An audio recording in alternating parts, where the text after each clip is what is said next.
Bonjour, bonsoir mes bien-aimés dans le Seigneur, que la paix et la grâce de Dieu soient avec vous tous. Bienvenue dans notre étude biblique concernant les lettres de l'Apocalypse ou les lettres qui ont été adressées à l'église, aux églises de l'Asie mineure ou aux églises de l'Apocalypse. Aujourd'hui, nous sommes arrivés à l'église de la Odyssée, qui est la 7e leçon et la dernière pour cette série. Alors, je vous souhaite bienvenue. J'espère que le Seigneur va vous bénir à travers cette étude que nous allons vous présenter ce soir concernant l'église de la Odyssée. Nous espérons que le message qui a été véhiculé à cette église, envoyé à cette église, va servir encore aujourd'hui pour l'église de nos jours. Alors, encore une fois de plus, bienvenue dans cette étude, que Dieu vous bénisse. Alors, comme je vous ai dit tantôt, et nous sommes rendus dans la 7e leçon, la 7e lettre. Et ce soir, nous allons rentrer à la ville de la Odyssée ou à l'église. Nous allons rentrer dans l'église de la Odyssée. Nous allons voir qu'est-ce qui s'était passé dans cette église-là ce soir. Que Dieu vous bénisse tous. Nous voici arrivés à la Odyssée, la dernière des 7 assemblées auxquelles le Seigneur Jésus s'adresse. Elle représente le dernier état de l'Église professante sur la terre. Et c'est un triste état que le Seigneur a présenté pour cette Église. Le déclin avait commencé quand l'Église abandonna son premier amour. C'est pareil pour toutes les églises. Quand on abandonne son premier amour pour le Seigneur, on est tombé dans ce qu'on appelle le déclin. Mais l'église de la Odyssée était tombée dans le déclin. Le Seigneur permit les persécutions pour ramener à lui le cœur de l'église. Mais ensuite, elle s'allia au monde et laissa s'introduire dans son sein des enseignements pernicieux qui finalement la conduisirent au système d'idolâtrie et de corruption. Du milieu de cet état de choses, le Seigneur, dans sa grâce, suscita les réformateurs et un grand et magnifique réveil eut lieu. On peut dire par là que l'église de la Odyssée existait au moment de la réforme, au milieu même de la réforme. C'est-à-dire, c'est le Seigneur qui a permis cette réformation dans le but de susciter un grand réveil dans l'Église, qui hélas fut suivi d'un sommeil sur le plan spirituel. Et après ce grand réveil arrivé avec le message des réformateurs, l'église de la Odyssée a connu ce qu'on appelle aussi un grand sommeil spirituel. Alors Dieu, par ses serviteurs, fit rappeler les vérités oubliées ou méconnues. Les principales furent celles relatives à l'église comme corps de Christ, uni à son chef Christ dans le ciel. L'habitation, c'est-à-dire la présence et l'onction du Saint-Esprit dans les croyants individuellement et dans l'Église. Et enfin, l'attente de Christ en venant chercher les siens avant le jugement du monde. Des âmes en bien des lieux réveillées par le cri de minuit, voici l'époux, viens, s'attachèrent comme tout de nouveau à la personne adorable du Seigneur et à sa parole. Mais à quoi tout va-t-il aboutir? La parole de Dieu nous montre que tout ce qui était confié à l'homme, l'homme ne sait pas le conserver et le gâte. Il en est ainsi de l'Église ici-bas. Elle devait être le témoin fidèle du Seigneur. Mais les épîtres du Seigneur et l'histoire de l'Église sur la terre montrent qu'elle a manqué à sa mission. Et ce qui est dit à l'assemblée de Laodicée nous apprend que le Seigneur est obligé enfin de la vomir de sa bouche. C'est-à-dire de la rejeter entièrement. L'église de Laodicée, que le Seigneur avait vomi l'église de Laodicée, c'est-à-dire le Seigneur avait rejeté l'église de Laodicée. L'assemblée des Laodicéens est mentionnée à la fin de l'épître aux Colossiens. Pour ceux qui lisent, qui ont eu la possibilité de lire l'épître aux Colossiens, l'épître aux Colossiens fait partie de l'une des épîtres de Paul. Nous voyons là que ces derniers devaient faire passer à la Laodicée la lettre qu'il avait reçue de Paul et que les Laodicéens, à leur tour, devaient envoyer à Colosse une lettre qui, probablement, n'est autre que l'épître aux Éphésiens. Alors, et le Seigneur a permis la lettre qui a été adressée à la Laodicée. La Laodicée devait envoyer cette lettre à l'église aussi de la Laodicée pour que les gens de la Laodicée puissent prendre connaissance de cette lettre que le Seigneur avait envoyée à l'église de Colosse. Nous apprenons ainsi que les chrétiens de la Laodicée avaient été bien instruits dans la vérité par ces deux belles épîtres. Amen. Où la gloire de la personne de Christ est si admirablement décrite, où les privilèges glorieux de l'Église sont développés. Et où tout ce qui peut lui attacher le cœur à Jésus nous est présenté, mais il faut toujours nous rappeler que la connaissance même des vérités les plus précieuses et les plus élevées, si elle est seule, conduit à l'orgueil. En dépit de toutes les connaissances que l'église de la Laodicée avait, mais le Seigneur dit, quelqu'un a dit que, et en dépit de toutes les connaissances, même des vérités les plus précieuses, les plus élevées, mais si cette vérité, elle est seule, cette vérité peut conduire à l'orgueil. Quand on dit seule, c'est-à-dire que cette vérité n'est pas basée sur la personne de Christ, ça peut conduire à l'orgueil. La vraie connaissance est celle qui réside dans le cœur et qui s'attache à Dieu et à Jésus-Christ. La vraie connaissance, amen, est celle qui s'attache à Dieu, amen, et à Jésus. C'est ce qui manquait à la Laodicée qui se croyait riche et se vantait d'être enrichi et n'avait que peu d'attachement à Jésus. L'église de la Laodicée se vantait d'être riche, mais cette église était pauvre parce que cette église-là, alléluia, était peu attachée à Jésus, hélas. On ne voit que trop la même chose de nos jours. On est plus satisfait de ce que l'on a et de ce que l'on fait que du Seigneur Jésus. Alors, cette remarque aussi est faite dans les églises locales d'aujourd'hui. Et c'est que les gens essaient de se faire paraître. Les gens, l'église, comme si l'église fonctionnait, mais il n'y a rien qui marche dans l'église. On fait semblant au peuple de Dieu, mais tout va bien, il n'y a rien qui marche. C'est juste la forme qu'on voit. Il n'y a rien comme fondement dans cette église. Amen. Alléluia. On est plus satisfait de ce que l'on a.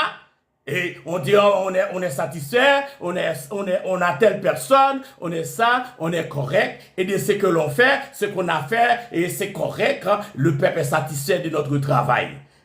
Mais, ce travail, la présence de ces leaders et le travail qu'ils font, amen, ils les font en dehors du Seigneur Jésus. Amen. C'est ça le problème de l'église de la Laodicée.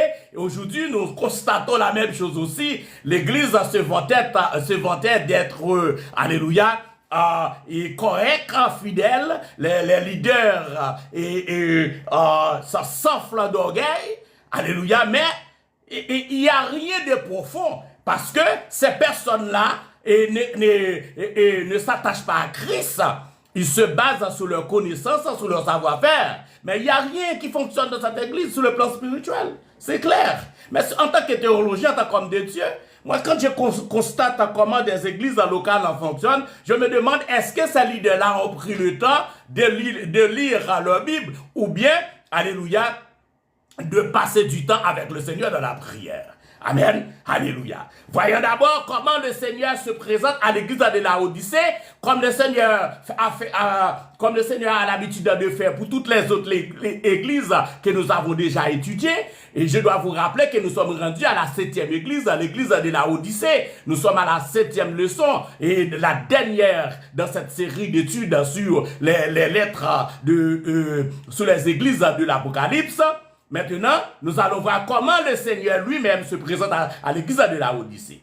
Écrit à l'ange de l'église de Laodicée, voici ce que dit l'Amen, le témoin fidèle et véritable, le commencement de la création de Dieu.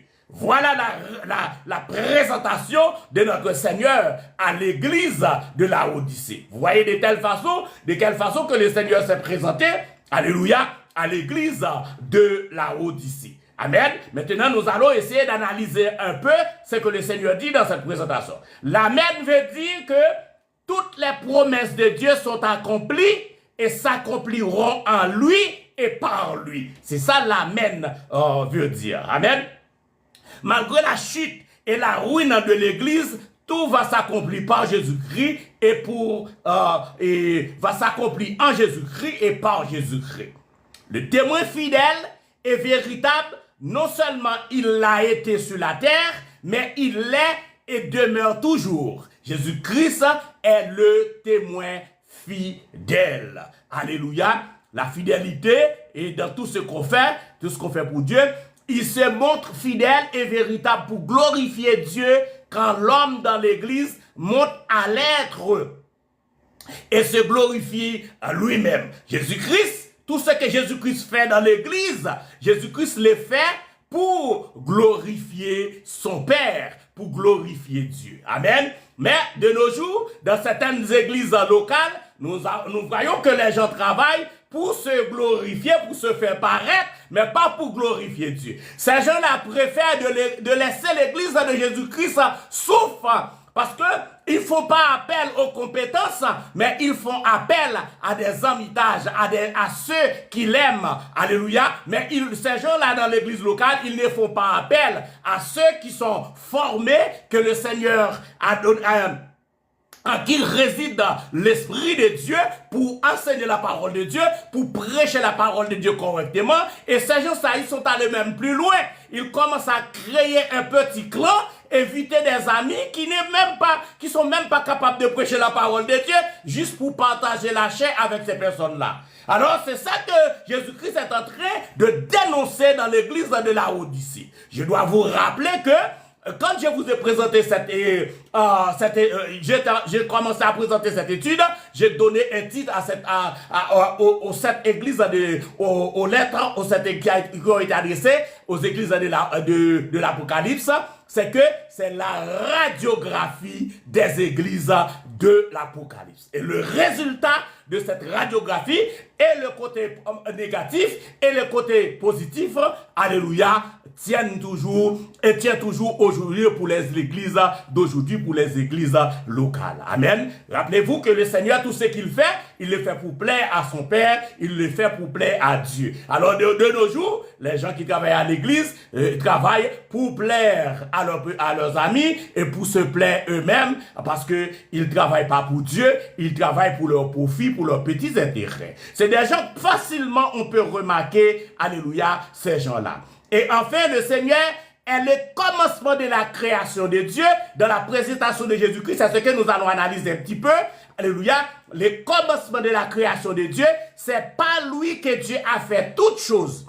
Il est l'origine et la source de tout ce qui existe. Jésus-Christ est l'origine et la source de tout ce qui existe. Amen. Mais dans ce qui est dit à la Odyssée, la création de Dieu n'est pas la première création, celle dont les œuvres visibles nous entourent.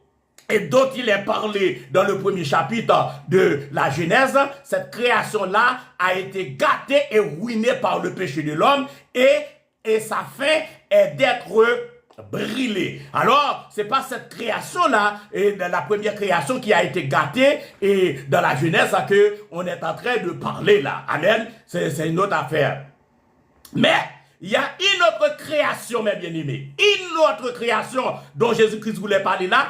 Une création qui ne peut pas être souillée par le péché. Parce que la première création a été souillée par le... Si la première création avait été souillée par le péché, cette nouvelle création ne peut en aucun cas être souillée par le péché. Et où Satan ni la mort n'ont accès. Satan n'a pas accès à cette nouvelle création et la mort non plus n'a pas accès à cette nouvelle création. C'est d'elle que Dieu parle quand il dit « Voici, je fais toutes choses nouvelles. » Alléluia, oh j'aime la parole de Dieu. Alléluia. Elle a commencé avec Christ et a été manifestée dans sa résurrection d'entre les morts, faisant connaître une vie en dehors du péché et de la puissance de la mort et de Satan. Alléluia, j'aime la parole de Dieu.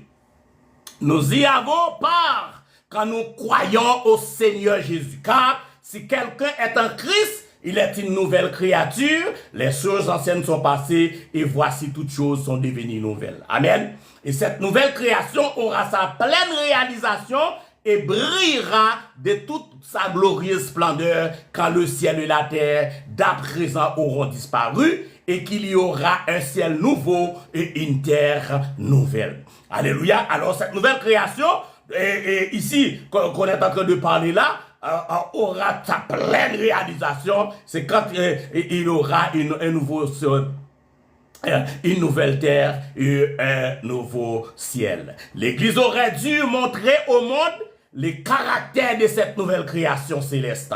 Céleste, divine, en dehors du péché. Cette nouvelle création, c'est une création céleste, divine, en dehors du péché. Elle ne l'a pas fait, elle est retournée au monde et aux choses de la première création dont elle se glorifie. Amen. Alors l'Église, cette Église préfère de retourner à l'ancienne création pour plaire à ses désirs au lieu de se conformer à la nouvelle création qui va et aboutir à un nouveau ciel et une nouvelle terre. Amen. Alléluia.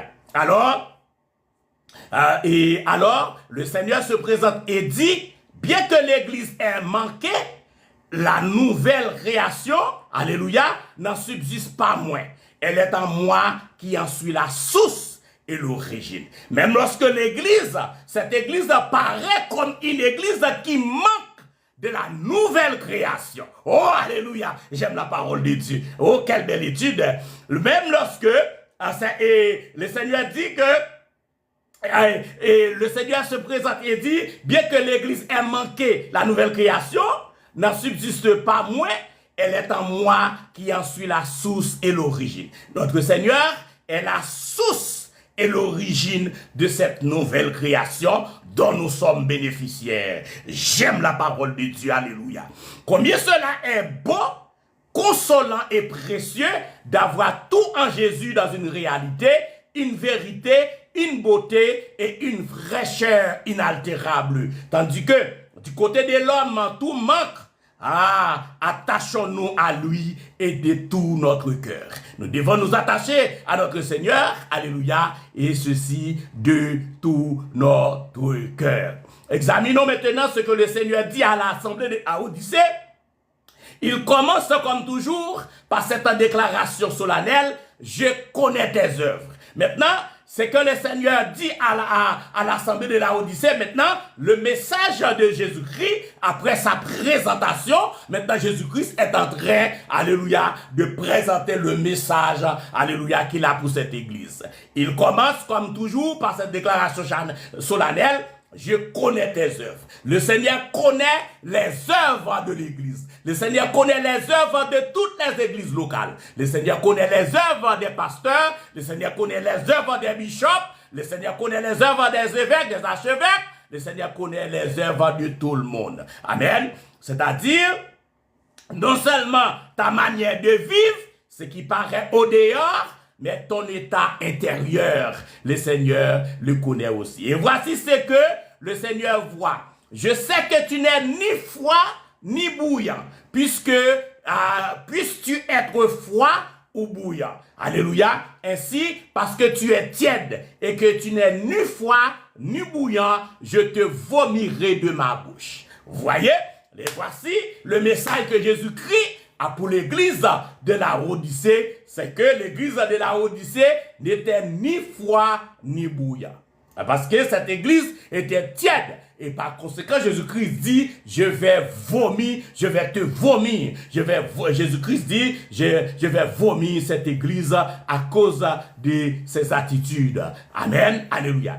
Quelquefois, incrédule, il dit que être froid pour Christ est l'état de l'homme naturel, incrédule, dont le cœur de glace ou de marbre n'a pas été touché par la grâce et l'amour du Seigneur. Alléluia. Nous allons laisser nous reprendre encore et cette partie, être froid, quelqu'un qui est froid en Christ, comment Jésus-Christ conçoit cette personne, être froid pour Christ est l'état de l'homme naturel, incrédule, dont le cœur de glace ou de marbre n'a pas été touché par la grâce et l'amour du Seigneur.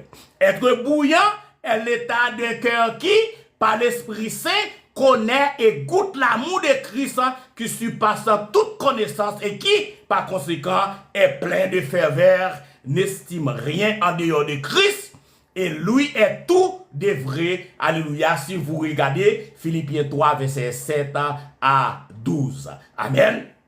C'est ça pour quelqu'un qui est bouillant, alléluia, dans l'église. Être bouillant est l'état d'un cœur qui, par l'Esprit Saint, connaît et goûte l'amour de Christ et qui surpasse toute connaissance et qui par conséquent est plein de ferveur, n'estime rien en dehors de Christ et lui est tout de vrai. Rien n'est décidé en dehors de Christ, rien n'est fait en dehors de Christ, alléluia, tout se fait avec Jésus-Christ à l'intérieur de Jésus-Christ. Amen. Philippiens 3, verset 7 à 12. La Odyssée était tiède, la Bible nous dit.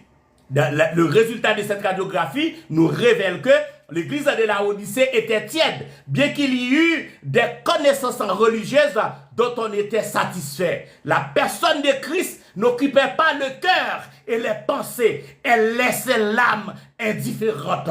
Alléluia. L'église, cette église-là, alléluia, le cas de Jésus-Christ, Jésus-Christ n'occupait pas le cœur de cette église, il s'occupait d'autres choses, fait semblant qu'il travaille pour Christ, et pourtant ces gens-là ne travaillent pas pour Christ, ils travaillent pour se faire voir, pour se faire, pour maintenir leur position, mais ils n'étaient pas centrés sur Christ.